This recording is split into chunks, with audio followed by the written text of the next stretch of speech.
আসসালামু আলাইকুম প্রিয় শিক্ষার্থী বন্ধুরা। আজ আমি আমার আইসিটি ক্লাসের লেকচার 8 নিয়ে আলোচনা করব। গত লেকচার 7-এ আমি আলোচনা করেছিলাম অধ্যায় 2-এর ডেটা কমিউনিকেশন ও কম্পিউটার নেটওয়ার্কিং এর ডেটা ট্রান্সমিশন মেথড সম্পর্কে। আজকে আমি লেকচার 8-এ আলোচনা করব ডেটা ট্রান্সমিশন মোড কি, ডেটা ট্রান্সমিশন মোডের প্রকারভেদ ও তার ব্যাখ্যা, সিমপ্লেক্স, হাফ ডুপ্লেক্স এবং ফুল ডুপ্লেক্স মোডসমূহের তুলনামূলক পার্থক্য। ডেটা ট্রান্সমিশন মোড কি? আমরা বাস্তব জীবনে বিভিন্ন মাধ্যম ব্যবহার করে কথাবার্তা বা তথ্য আদান প্রদান করে থাকি, যেমন pager system, radio system, walkie talkie system, telephone, mobile phone ইত্যাদি। এগুলো ব্যবহার করে তথ্য আদান প্রদান করে থাকি।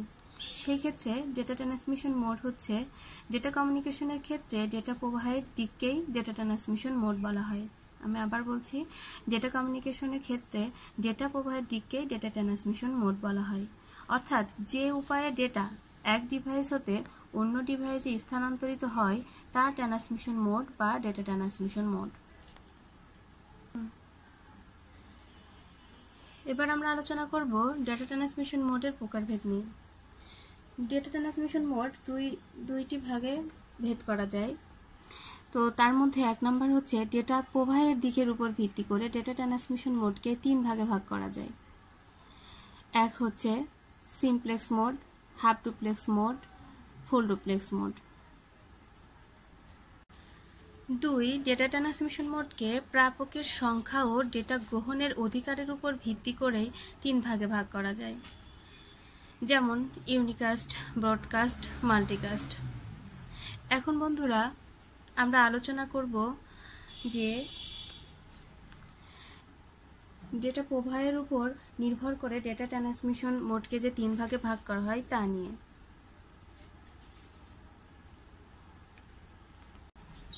এবার বন্ধুরা আমরা দেখব সিমপ্লেক্স মোড কি।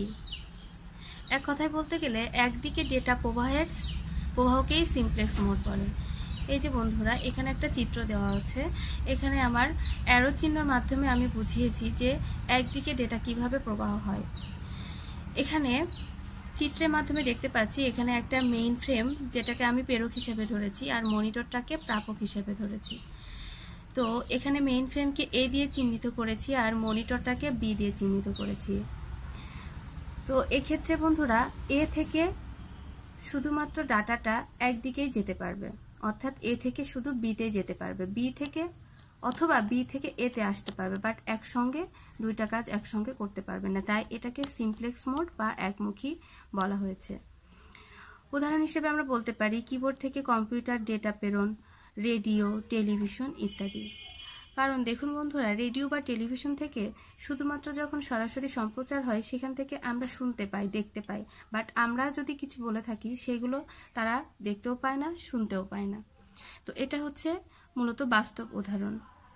এখানে বলতে পারি আমরা এ থেকে বিতে ডেটা প্রেরণ করা যাবে, কিন্তু বি থেকে এতে ডেটা প্রেরণ করা যাবে না এই চিত্রের মাধ্যমে। আমি যদি চিত্রের অ্যারো চিহ্নটা এতে দিতাম তাহলে সেই ক্ষেত্রে আবার বলতে পারতাম বি থেকে এতে ডেটা প্রেরণ করা যাবে, কিন্তু এ থেকে বিতে ডেটা প্রেরণ করা যাবে না।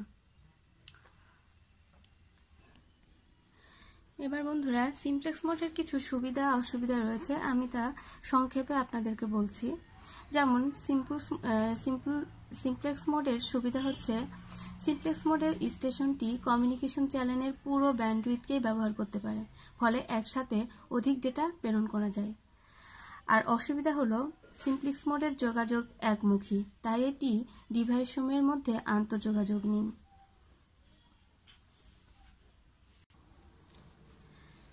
এবার আমরা দেখব হাফ ডুপ্লেক্স মোড, যে পদ্ধতিতে ডেটা স্থানান্তরের ক্ষেত্রে প্রেরক ও প্রাপক উভয় দিকেই ডেটা প্রেরণ করা যায়, তবে একই সময়ে তা সম্ভব নয়, তাকেই হাফ ডুপ্লেক্স ট্রান্সমিশন মোড বলে।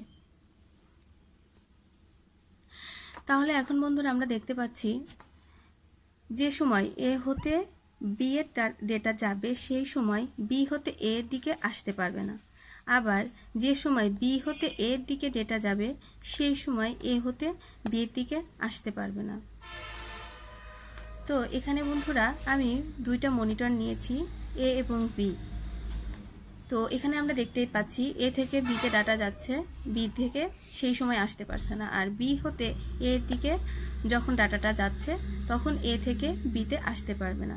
তো এক্ষেত্রে আমরা উদাহরণ হিসেবে দেখতে পারি ওয়াকি টকি। ওয়াকি টকিতে একটি পক্ষ কথা বলে এবং অন্য পক্ষ শোনে। বিরতি দেওয়ার পরে অন্য পক্ষ কথা বলে এবং প্রথম পক্ষ শোনে। একসাথে কথা বললে বিকৃত শব্দ তৈরি হবে, যা বোঝা যায় না। এটাই হচ্ছে হাফ ডুপ্লেক্স মোডের একটি বাস্তব উদাহরণ। এবার বন্ধুরা হাফ ডুপ্লেক্স মোডের সুবিধা এবং অসুবিধা আমি কিভাবে হচ্ছে সেটা আমি একটু বলবো। হাফ ডুপ্লেক্স মোডের সুবিধা হচ্ছে হাফ ডুপ্লেক্স মোডে উভয় ডিভাইসই ডেটা প্রেরণ ও গ্রহণ করতে পারে এবং ডেটা ট্রান্সমিশনের সময় কমিউনিকেশন চ্যানেলের পুরো ব্যান্ডউইথকেও ব্যবহার করতে পারে। আর অসুবিধাটা হচ্ছে হাফ ডুপ্লেক্স মোডে যখন একটি ডিভাইস ডেটা প্রেরণ করে তখন অন্যটি অপেক্ষা করতে থাকে, এতে সঠিক সময়ে ডেটা প্রেরণে বিলম্ব ঘটায়। এবার বন্ধুরা ফুল ডুপ্লেক্স মোডে সম্পর্কে আলোচনা করব। ফুল ডুপ্লেক্স মোডে একই সময়ে উভয় দিক থেকে ডেটা গ্রহণ প্রেরণ করতে পারে। অর্থাৎ বলতে পারি আমরা যে পদ্ধতিতে ডেটা স্থানান্তরের ক্ষেত্রে প্রেরক ও প্রাপক উভয় দিক থেকে একই সময়ে ডেটা প্রেরণ ও গ্রহণ করা যায় তাকেই ফুল ডুপ্লেক্স ট্রান্সমিশন মোড বলে। উদাহরণ হিসেবে আমরা বলতে পারি ইন্টারনেট, মোবাইল, টেলিফোন ইত্যাদি। এখানে বন্ধুরা আমি আপনাদের সহজ হওয়ার জন্য একটা চিত্র দিয়ে বুঝিয়েছি। এখানে হচ্ছে এ একটি স্টেশন, বি একটি স্টেশন। এখানে আমরা একই সময়ে উভয় দিক থেকে ডেটা গ্রহণ করতে পারি। আমি এখানে লাল চিহ্ন দিয়ে একটা বুঝিয়েছি আর নীল চিহ্ন দিয়ে আর একটা বুঝিয়েছি। এখানে এভাবেও আমরা চিত্রে চিহ্ন দিতে পারি, আবার এভাবেও দিতে পারি। তো এখানে বলতে পারি যে সময়ে এ হতে বি এর দিকে ডেটা যেতে পারবে সেই সময় বি হতে এ দিকেও ডেটা আসতে পারবে। তো ফুল ডুপ্লেক্স মোডের সর্বাধিক সাধারণ উদাহরণ হলো একটি মোবাইল নেটওয়ার্ক। যখন দুইজন লোক মোবাইলের মাধ্যমে একে অপরের সাথে যোগাযোগ করে উভয়ই একই সাথে কথা বলতে পারে এবং শুনতে পারে। তো এটি ছিল একটি বাস্তব উদাহরণ। এবার বন্ধুরা ফুল ডুপ্লেক্স মোডের সুবিধা বলবো এবং অসুবিধাও বলবো। ফুল ডুপ্লেক্স মোডের সুবিধা হচ্ছে উভয় স্টেশনে একই সাথে ডেটা প্রেরণ ও গ্রহণ করতে পারে। আর ফুল ডুপ্লেক্স মোডটি ডিভাইসগুলোর মধ্যে যোগাযোগের দ্রুততম মোড।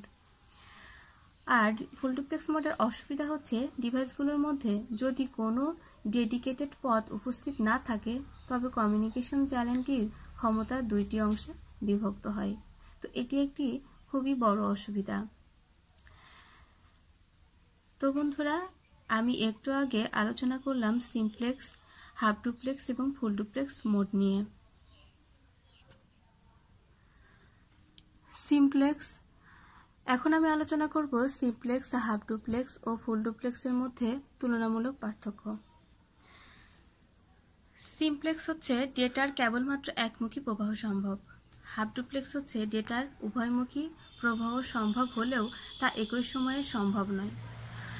এবার ফুল ডুপ্লেক্স হলো ডেটার যোগাযোগ উভয়মুখী। 2, সিমপ্লেক্স হচ্ছে কর্মক্ষমতা সবচেয়ে কম। হাফ ডুপ্লেক্সের কর্মক্ষমতা সিমপ্লেক্সের চেয়ে বেশি কিন্তু ফুল ডুপ্লেক্সের চেয়ে কম, আর ফুল ডুপ্লেক্সের কর্মক্ষমতা সবচেয়ে বেশি।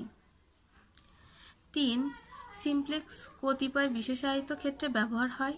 হাফ ডুপ্লেক্স ব্যবহার তুলনামূলক জটিল, ফুল ডুপ্লেক্স ব্যবহার তুলনামূলক সহজ।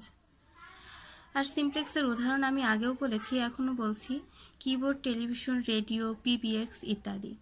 আর হাফ ডুপ্লেক্সের উদাহরণ ওয়াকিটকি, ওয়েব ব্রাউজার ইত্যাদি। ফুল ডুপ্লেক্সের ক্ষেত্রে টেলিফোন, মোবাইল, ইন্টারনেট ইত্যাদি। তো বন্ধুরা আমরা জেনে নিলাম সিমপ্লেক্স, হাফ ডুপ্লেক্স, ফুল ডুপ্লেক্সের খুবই গুরুত্বপূর্ণ কিছু তুলনামূলক পার্থক্য। এবার বন্ধুরা আমরা দেখব প্রাপকের সংখ্যা ও ডেটা গ্রহণের অধিকারের উপর ভিত্তি করে ডেটা ট্রান্সমিশন মোডকে 3 ভাগে ভাগ করা হয়। এক হচ্ছে ইউনিকাস্ট, ব্রডকাস্ট, মাল্টিকাস্ট। এবার বন্ধুরা ইউনিকাস্টটা আমি দেখাবো আপনাদেরকে।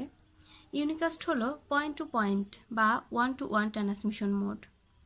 এক কথায় বলা যায় মানে একটা থেকে একটা ডাটাই প্রেরণ করতে পারবে। এখানে যে ট্রান্সমিশন পদ্ধতিতে একজন প্রেরক থেকে একজন প্রাপকের মধ্যে ডেটা আদান প্রদান হয়ে থাকে তাকে ইউনিকাস্ট ট্রান্সমিশন মোড বলা হয়ে থাকে। Unicast transmission simplex, half duplex, full duplex মোডও হয়ে থাকে।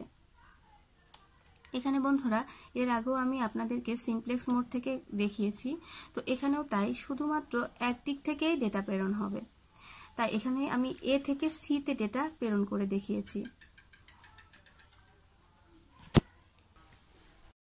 তো বন্ধুরা ইউনিকাস্টের আমি আরেকটি উদাহরণ দিয়ে আপনাদেরকে বোঝানোর জন্য, খুব সহজভাবে বোঝানোর জন্য আমি আরেকটি উদাহরণ দেখাবো।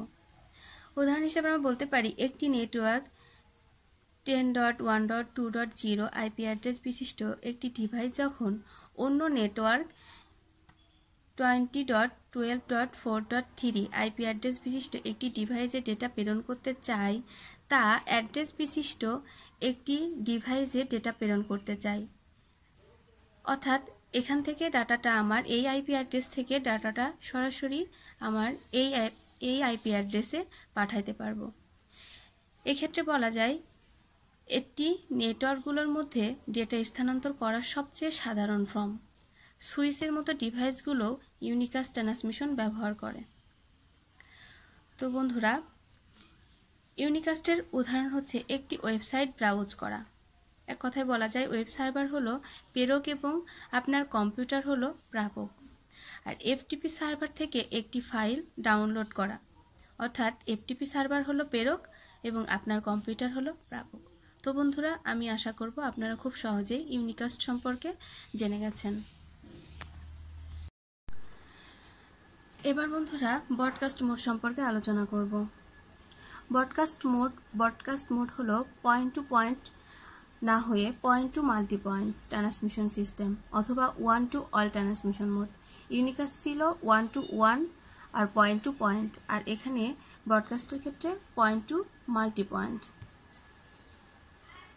অর্থাৎ যে ডেটা ট্রান্সমিশন পদ্ধতিতে নেটওয়ার্কের কোনো একটি নোড যেমন কম্পিউটার, প্রিন্টার বা অন্য কোনো ডিভাইস থেকে ডেটা প্রেরণ করা হলে তা নেটওয়ার্কের অন্তর্ভুক্ত সকল নোডই কম্পিউটার বা প্রিন্টার গ্রহণ করতে পারে তাকে ব্রডকাস্ট ট্রান্সমিশন মোড বলে। এক্ষেত্রে বন্ধুরা চিত্রে এখানে আমি একটি সেন্টার দেখিয়েছি, আর এখানে আরও তিনটি মনিটর হিসেবে রিসিভার দেখিয়েছি বি, সি, ডি। তো যেহেতু eighty point two multi point, এখানে দেখে বুঝতে পারছেন আপনারা সেন্টার হচ্ছে একটা, আর এখানে মাল্টি পয়েন্ট বলতে এখানে আমাদের তিনটা ডিভাইস আছে, তিনটা মনিটর আছে। তো এই ক্ষেত্রে আমরা দেখতেই পাচ্ছি যে পয়েন্ট টু মাল্টি পয়েন্টটা কী জিনিস। তো এই ক্ষেত্রেই একটি নোড থেকে ডেটা সহজেই একাধিক কম্পিউটারে বা একাধিক মনিটর বা একাধিক জায়গায় আমি ডেটা প্রেরণ করতে পারছি। আর একটি চিত্রের সাহায্যে আমি বোঝানোর চেষ্টা করছি। এখানে নেটওয়ার্কে অনেকগুলো আইপি অ্যাড্রেস ধরতে পারি আমরা।